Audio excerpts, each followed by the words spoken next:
Gagawin natin 'to, washing machine, na ayaw mag-drain ng tubig. Ayan, kita niyo ang dumi na ng tubig, mabaho na yung tubig.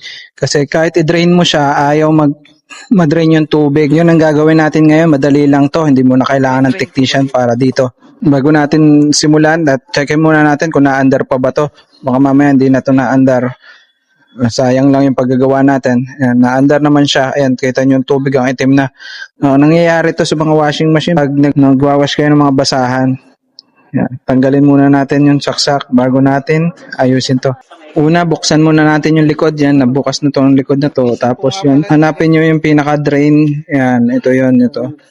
Ito yung pinaka-drain. Ayan, makikita nyo may, ganyan yung metale na umaangat-angat. Ayan yung pinaka-drain. Pag nagkabara yung washing machine nyo, may problema dyan. Parang may dumi dyan sa loob niyan o kaya sa mga hose. Yan, bubuksan natin. Madali lang yung buksan. Ganyan lang. Pihitin mo pakaliwa. Pihitin mo pakaliwa. Ayan, mabubuksan mo na. Ayan, lumabas na yung tubig. Ayan, makikita nyo, lumalabas yung tubig.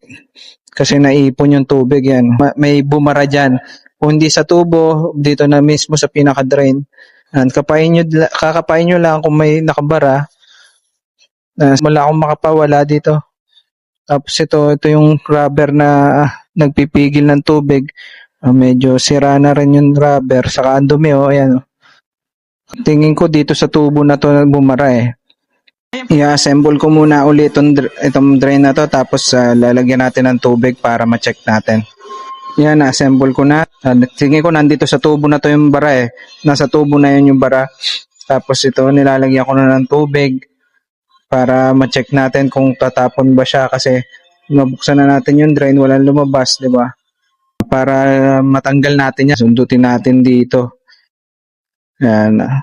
Hahanap na lang kayo ng panundot. Ang gagamitin kong panundot, itong hose mismo para hindi siya masira yung hose din. Dahan-dahan lang kayo para hindi masira yung hose nitong washing machine.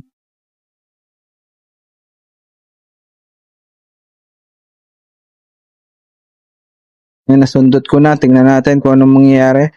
Yan, makikita nyo may tumutulo ng tubig na sinundot ko.